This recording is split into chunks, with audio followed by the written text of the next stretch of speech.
years, many times, to learn the language and learn how to interpret. And then we are generalists at that point, meaning we interpret wherever we're called to go.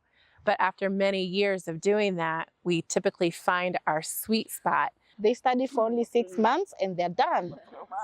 For 3 months, they are given a certification. The other 3 months, they are given the advanced certificate, and that's it. And how much being here, living here for 2 years changed our lives. Because we came from a small community in the middle of the United States with not a lot of international activity. Jambo, jambo bwana, habari gani, nzuri sana. That's it. That's all I know. Wakeri, wakeri shwa, Kenya yetu, hakuna matata.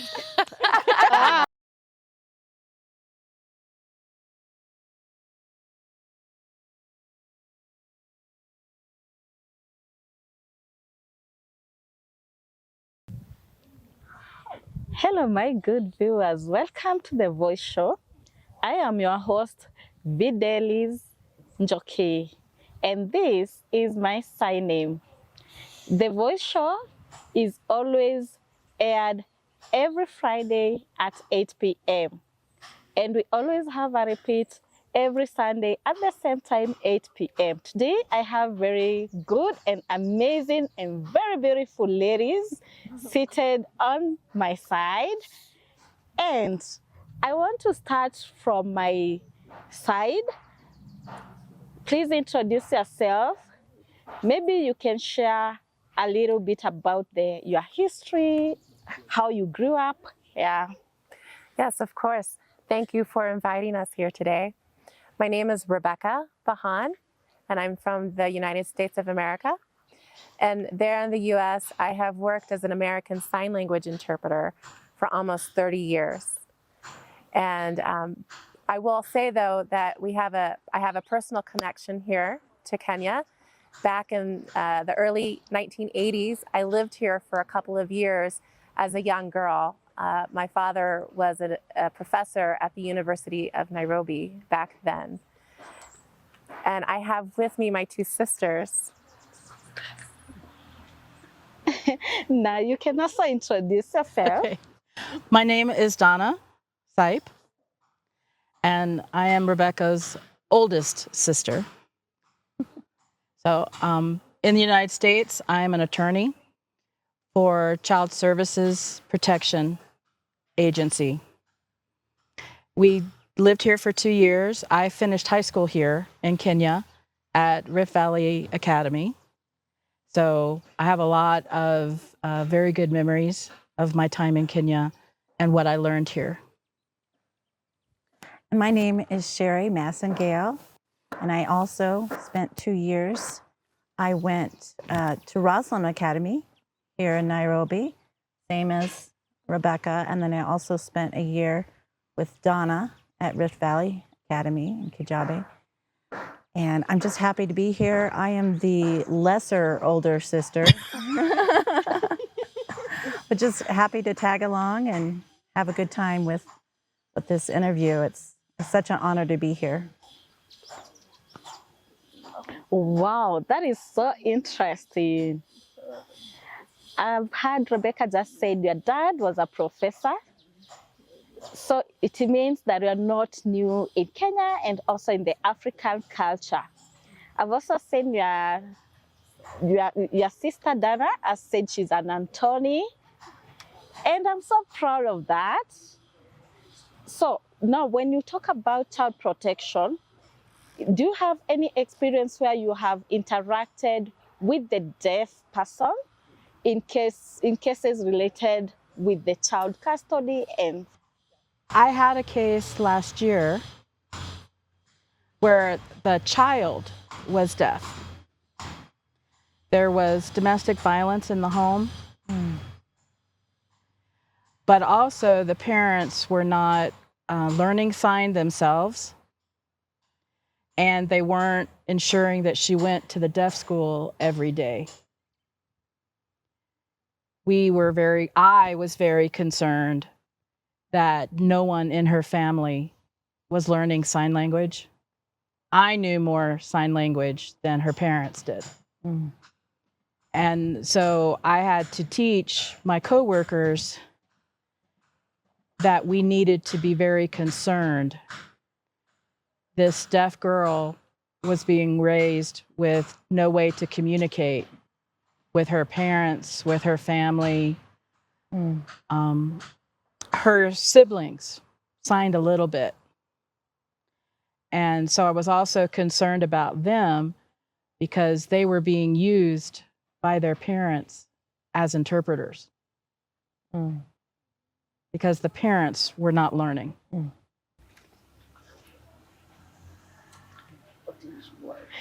That is why we have the Deaf Awareness Month this month of September. At least we can see how we can fill the gaps that are there in the community, especially the communication barrier. Now you can imagine in such a case, you don't know where to report, where to go, because the child was facing communication barrier. We also have the attitudinal barriers that we have in the society. So for that case, at least the parents, I believe that their eyes are now opened and they can make sure the future of this young girl is better and bright. So now back to Rebecca. Yeah, back to Rebecca. Please, can you share with us your experience or the culture that you have seen in America, because you have lived in Kenya for some time? Can you please share, especially the deaf community, the culture, what is the difference between America and Kenya? Are you talking about hearing culture or deaf culture? You can do both, but mostly you can focus on the deaf culture. Yes, of course. I want to start out by saying I don't identify as a core member of the deaf community in the United States. I'm on the fringes as an interpreter, and I don't want to speak for the deaf community, but I can certainly share my observations. And I have found the American deaf community very embracing of people who even try a little bit to learn sign language. They get excited if you even just try to spell a word and finger spell a word or something like that. They are very excited. And so I've seen the deaf community be very welcoming of that. You don't have to be an expert. But I will say something that is still a large topic of conversation among not just the deaf community, but other minority communities, is there's still a great deal of oppression that happens in small ways, things that you wouldn't even realize. And especially since I've been an interpreter, we've seen a lot of progress made in that area, but there's still the term autism is becoming more prevalent. This is a preference people have for the hearing world, and many people are born with it. They don't even know that the deaf community exists. So that's something that is a common topic for conversation these days. And as for just cultures in general, I was just telling my sisters that I remember the Kenyan culture being very open and friendly and embracing of who we were when we lived here, and even more so now that I've returned as an adult. Every smile I see, I feel like I'm your friend, even though we may have just met. So I have really enjoyed the acceptance and the friendliness. And the smiles. Wow. Kenya, you have been praised very well. You have embraced our visitors and our guests very well. I do agree with that. Kenya is one of the best countries that really embrace the visitors. Yes. So to the last born sister, or the last one in the family, you are always with your sisters, Becca and the other one. You have always been seeing them interact with the deaf community. How do you feel? Do you feel when you are participating even in this, do you feel involved, included? Just share your experience living with the two who really understand sign language. That's you. Oh, me? Yeah, Sherry. It's you, Sherry. Well, I would agree with Rebecca.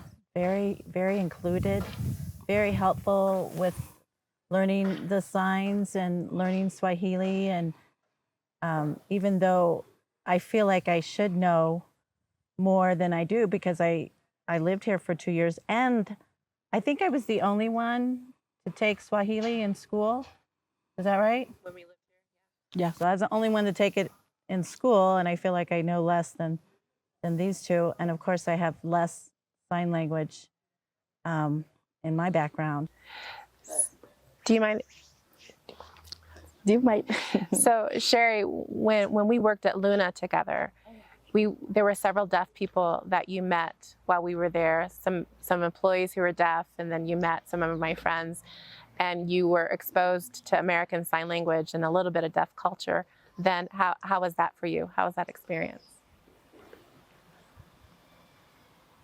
Well, I didn't realize, like someone said about that, a lot of Americans don't even realize there's a whole community out there of deaf people. And I didn't realize until you started getting involved, I didn't realize there was a deaf community out there.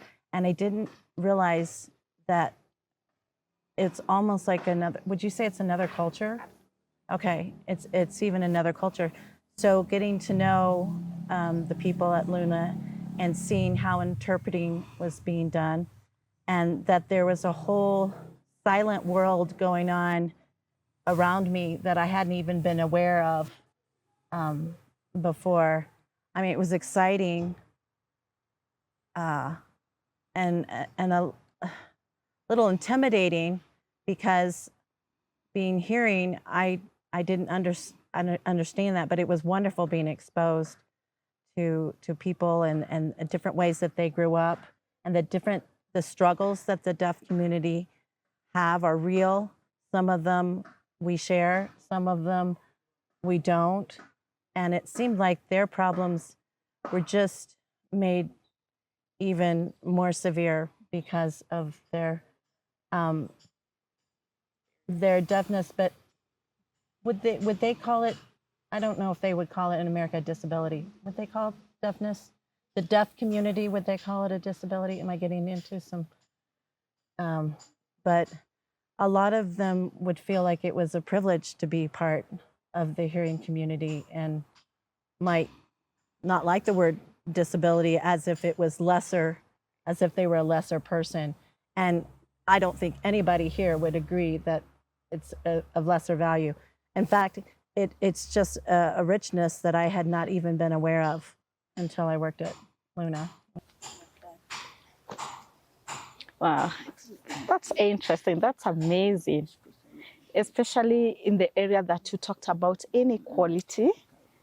Generally, that is a very huge gap. Even here in Kenya, you find there's a lot of inequality, and we really need to push so that we can ensure that everyone is treated very well.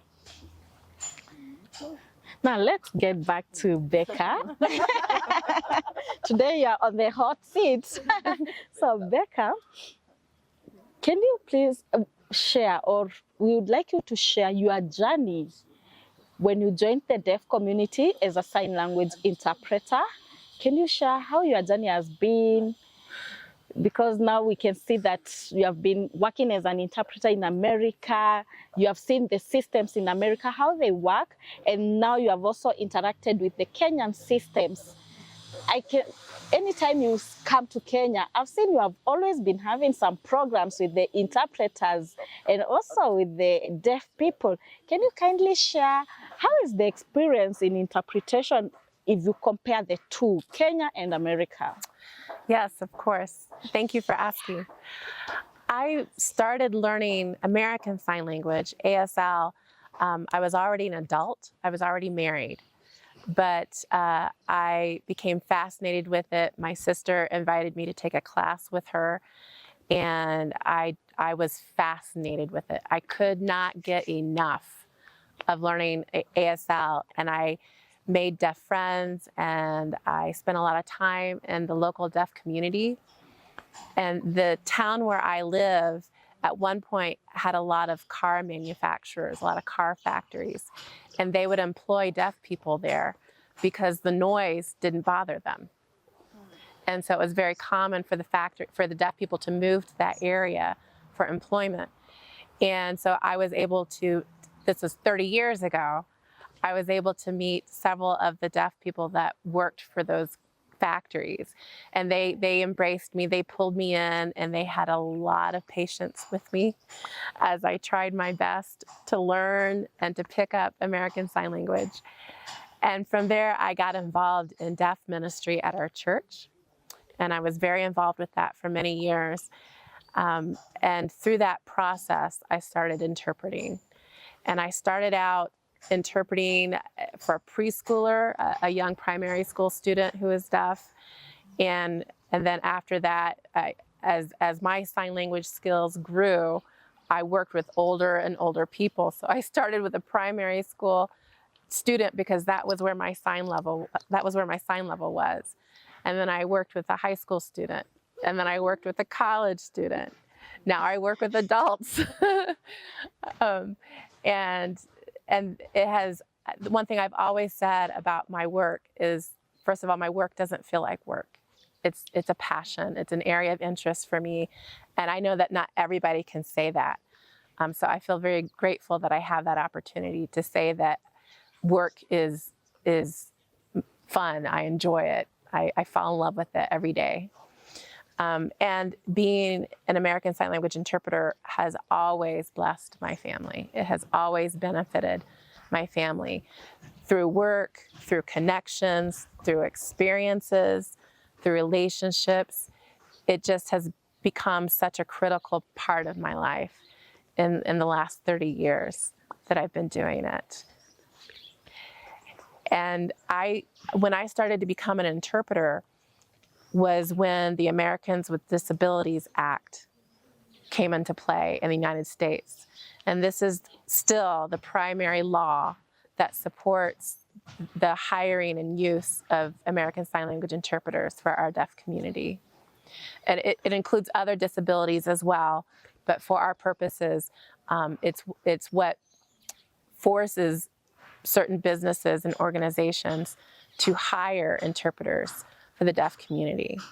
And so that, because I started as an interpreter around the same time that law came into place, I was a pioneer of sorts, or I was there at the beginning of the threshold of a new age of interpreting in America. That was when we started to actually get paid for what we do. Prior to that, I'm sure many people here know this to be true for themselves too. Interpreting was voluntary, or interpreters were church clergy, pastors, or family members. And it wasn't until the Americans with Disabilities Act came into place that interpreters had a true way to be gainfully employed as an interpreter. And so that's something that I learned as I met the interpreters in the deaf community here in Kenya, is that type of law is just gaining traction here in Kenya. And organizations, government facilities, medical world, places like that are starting to learn of the importance of having interpreters stand in that gap for your local Kenyan deaf community.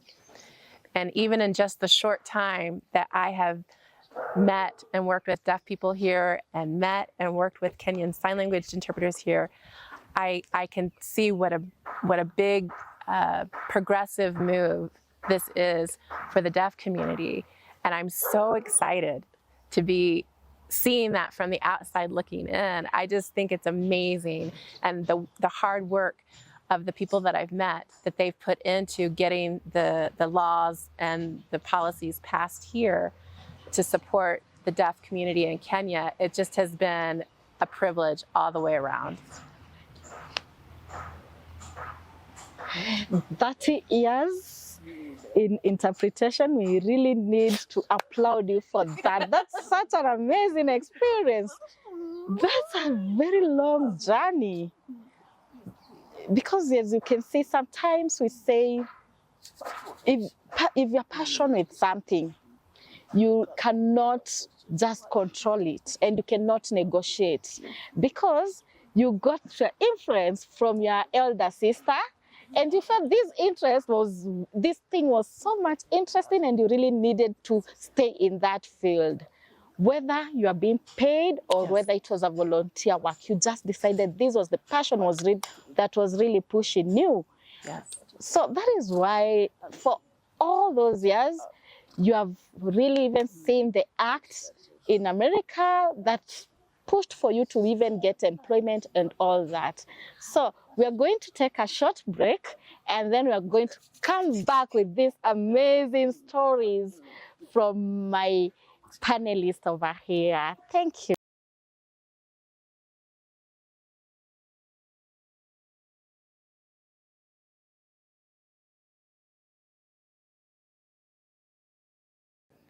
Welcome back, my good viewers. Let's continue with our conversation with my three beautiful sisters over here. Now, back to my sisters seated on my left. I've seen that Becca said that you influenced her to learn sign language.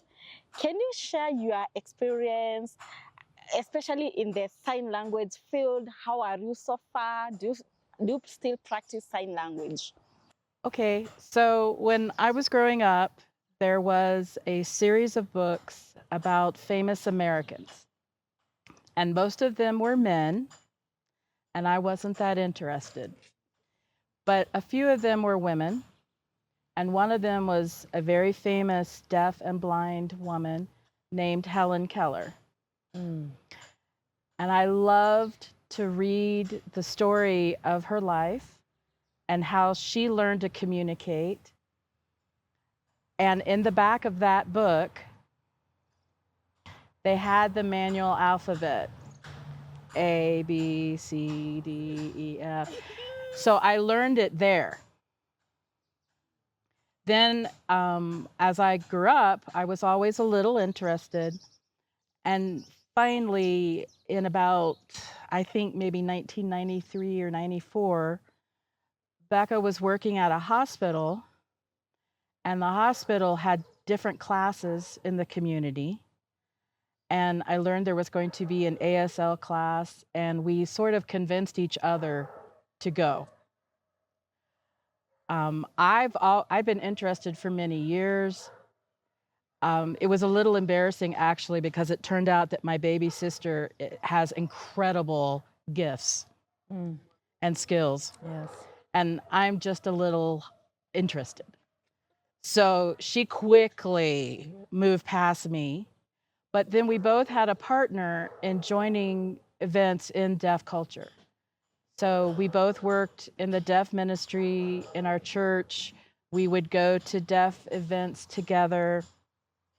The deaf school in the state where we live has several annual events for the community, and we could go together even if we didn't know anybody else who was going to be there.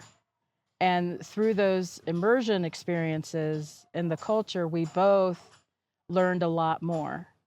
And then she became a professional, and I'm still doing it as a hobby. I've been fortunate to have some opportunities to use my ASL in my work. For a long time, I worked for court system, and occasionally deaf people would come in to the courthouse and have questions or need help.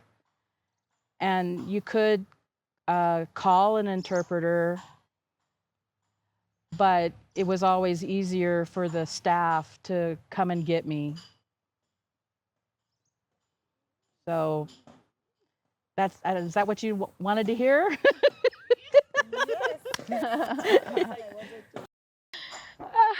I see you still have the language, the ASL. You don't really need to be too much professional because as you can see, whatever you learned, you can still use it in your work area. And the goal was not to be a professional, but to support the deaf community, especially in the area of the courts, in the area of the law, and as we had talked about the deaf child that you really supported after seeing the communication barriers that she was experiencing. You see, as even the staff, the way they were coming for you, picking you to interpret, yeah, you still practice it. And I'm happy that you have never given up and you are not disappointed when you saw your sister really surpassed you and became a professional in this field. You can still use the sign language to serve in another capacity, which is not really that much professional, because it is benefiting even the deaf community. You have never been disappointed, you have never given up. It is really supporting the deaf community, and we applaud you for that. So thank you so much for that. We really appreciate you for that journey and for sharing.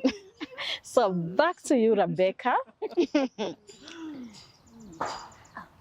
I have seen you have really shared a good history of yourself, your journey, the work that you have been doing in the interpretation field.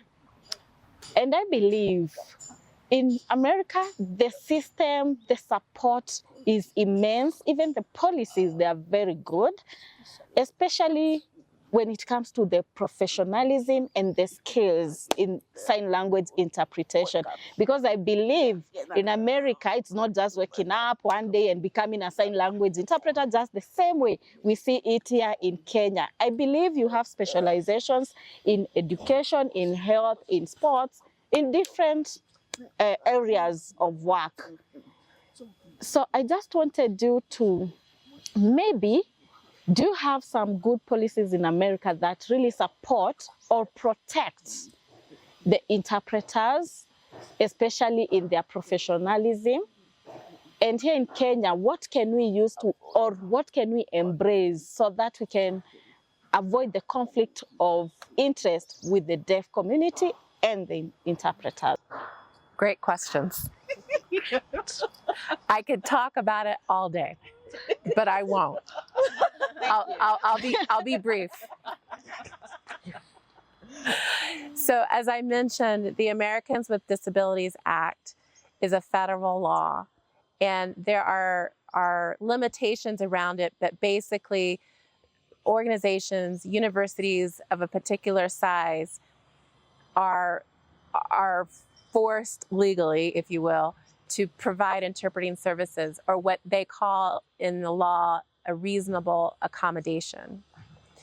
And so that, as I mentioned earlier, that has kind of buoyed the interpreting profession forward. And now in the United States, we have different levels of certification for sign language interpreters. There are certification requirements based on the state that you live or work in. So we have some requirements at the state level. And then we have a national certification through the Registry of Interpreters for the Deaf. And once you become nationally certified, then that opens up doors for you to interpret basically anywhere in the United States. We also have specialty certificates for legal interpreting, for performance interpreting, and for educational interpreting. And so what generally happens is that interpreters, they learn sign, they know that they want to be an interpreter, so they go through a mentoring process. They go to a university for 4 years, many times, to learn the language and learn how to interpret. And then we are generalists at that point, meaning we interpret wherever we're called to go. But after many years of doing that, we typically find our sweet spot, or find the place that we feel the most fed by our work, and that we have the biggest positive impact on the deaf community. And for myself, as an example, I do legal interpreting. I do interpret in the courts, but it's not my favorite place to be. It's, sorry, Donna. I can do it, but if you ask me where I really wanted to spend my time as an interpreter, I would say in the university. I really love interpreting classes that I would have never taken myself, but I have the privilege and the honor to get the information myself and to learn about things that I may not have chosen, or I didn't choose when I was in college. So that's kind of my sweet spot as an interpreter. Now, after so many years of interpreting, I've moved into interpreter education. And so I teach at several different universities in their ASL interpreting program. And I do a lot of mentoring. And mentoring has been a key for the interpreting community. This is where the apprenticeship, this is where a lot of interpreters, regardless of whether or not they went to university to learn, once you work closely with a working interpreter, that's where you learn all the secrets and all the tips on how to be the best advocate for the deaf community that we can, because that's our goal at the end of the day.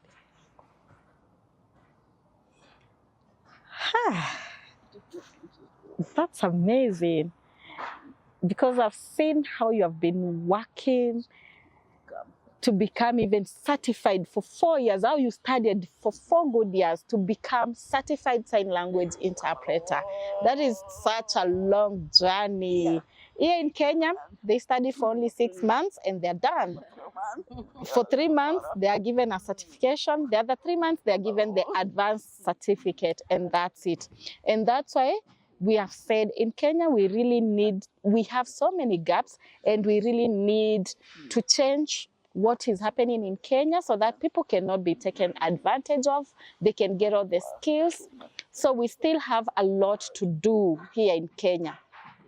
Yes, we have some policies. I don't know whether that policy that is in America can really be embraced also here in Kenya. Or what can you advise us to do? My best advice would be to support and raise up the deaf community, people like yourself and other deaf community members to join the fight, to join the conversations with the government, to join organizations. And the interpreters can be there to support you. They can literally be your voice there when you're in those meetings and talking to the policy and decision makers. But that's something that I think has really helped us in the United States, is the deaf community has become much more empowered to join the fight, and it becomes more impactful for the legislators and the policymakers, because they don't see a hearing person fighting for the access. They see a deaf person who really needs the access fighting for it. So as interpreters in the US, we are encouraged to not be on the front. We are encouraged to be behind the deaf community and doing everything we can to support them, to rise above the noise of lawmaking, to make sure that they are seen and valued and respected. The Kenyan Sign Language interpreters you have heard from Rebecca, you need to be behind the scenes, just supporting the deaf community and not being in front. You should let the deaf community fight for themselves, because as you have heard, we need to be on the table as the deaf community and not to be the menu. You know, most of the time we are always in the menu. People eat our ideas, people just eat us, and they're not including us there. So when it comes to decision-making table, we need to be included. Not always the interpreters are always in front of us, fighting for us. We as the deaf people to fight for ourselves. And we hope with the Kenya Sign Language Bill that is still pending, that it will be approved and enacted in our laws so that our systems can be able to regulate and at the same time to have fairness to both the deaf community and the interpreters. Wow. My sisters, before we end, we have a lot. Our last born sister, our baby. Now, can you please share what is the most interesting thing or any case, very interesting case that you have seen when you meet a deaf person or in the deaf community or the interpreter, something you can remember, anything? Okay, well, I've been thinking about this, and I've heard you talk about laws that can give more access and help to the deaf community. But I would like to add the deaf community has so much to offer the hearing community. I mean, because we're all people and each one of us is infinitely wonderful. And if we're shut off from part of us, then we're not whole, right? So I remember a time when I was working with Rebecca's company, and I'm a numbers person. I'm into math, and I was working with 3 accountants. 2 of them, Ricardo and Jaime, where were they from? Colombia. They were for Colombia. They were both Spanish interpreters, so they could speak English very fluently. And then they hired a deaf person as an accountant. And I would usually need an interpreter to work with her. But I remember one time when we were getting audited, and it was high pressure, and the 4 of us were together without an interpreter. And the 2 people for Colombia, when they were under pressure, they would just speak in Spanish, and they were all speaking in Spanish. And I didn't have a deaf interpreter for the deaf person, and she was voicing, and she was clapping her hands, and she was doing this, and the Spanish and the clapping, and but you know what? We were able to communicate with numbers. And so, and Jaime and Ricardo settled down and started speaking English, and I could understand her voicing. So when the pressure was down and we were able to communicate, we were able to solve that problem so beautifully when we all work together. And that makes me, back to my point that we in the hearing community, we need the deaf contribution. We need to be more of one people.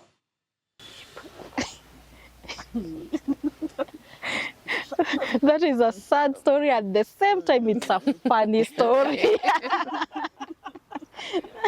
Yeah, the communication barrier between the Spanish and also the sign language. I can just imagine that scene, but at least at the end of the day, you were able to solve that after you were all relaxed. that was really funny. Before we are almost coming to our end, the tail end. But now that we have come to Kenya, what program do you have, or what activities are you planning? What is the peak that you have? Just give us a peek of what you are really planning for us here in Kenya, especially the deaf community and also the interpreters. You can share just a tip of it, just about the Deaf Awareness Month here in Kenya. What are the plans that you have? Yes, thank you for asking. So tomorrow I will be giving a training to Kenyan Sign Language interpreters, and we're going to have 2 separate trainings, and then a 3rd team building exercise to bring the interpreting community together, which I think is amazing. That needs to happen. We need to support each other, and I'm really looking forward to that. And then on Sunday, we will be visiting a Deliverance church here in Nairobi to help them celebrate Deaf Awareness Month. And I will be speaking, and we will be meeting with the deaf community and the interpreting community that attend that church to help them be thankful and grateful for the community, as Sherry mentioned, the diversity that comes with inviting the deaf community into the conversation and into the celebrations. And then other than that, we have a few other things that we're going to do to enjoy our time here. We're going to go on safari, of course. We have to do that. But for Deaf Awareness Month, we have those 2 big events. Hey, congratulations. I can't wait to see that moment. That is tomorrow and also on Sunday. Do you have something to add? I'm just happy to be here. 42 years since I left Kenya in July of '83, and then yesterday came back. And I've been so jealous of Becca the last 2 years The first time she came, I cried and cried and cried because I wasn't going with her. So it's been very exciting for me. We are going to Masai Mara, which is always good. We're also hoping to go visit our old school because, again, I haven't been there since 1983. So I know that's way, you're younger than that even, right? But I'm so old. So those are my goals. And otherwise, we're just here to appreciate and remember how much we learned here and how much being here, living here for 2 years changed our lives. Because we came from a small community in the middle of the United States with not a lot of international activity. And my parents were very involved in the church and supported missions. My father was a university professor.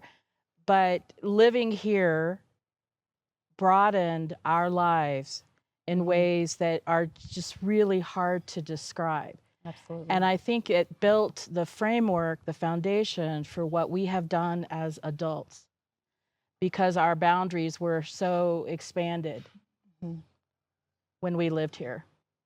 Oh, nice.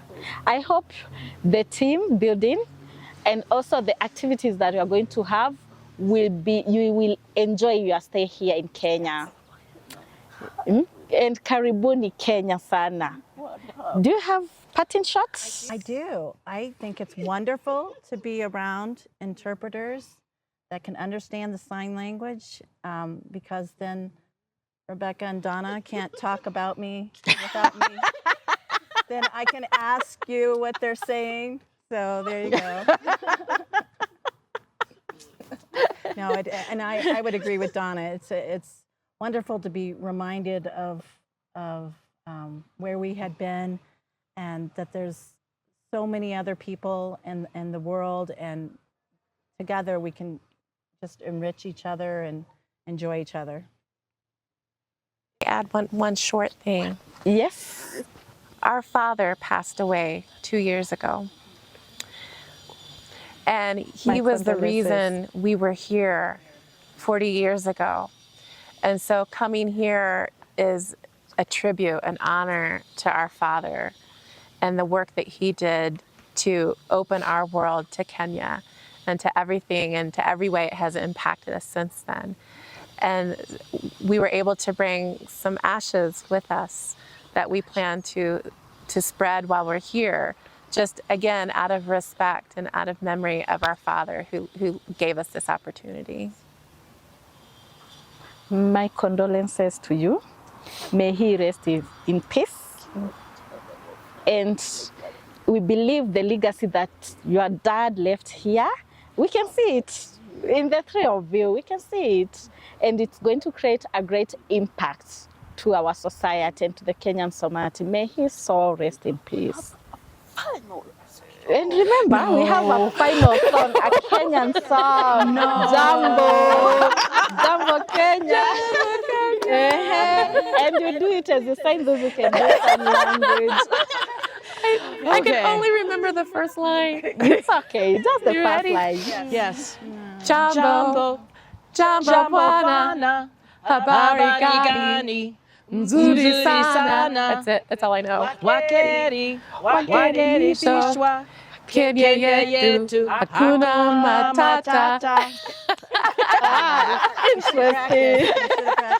Thank you, and see you on our next show. Bye-bye. Oh, wow. That was interesting. Oh.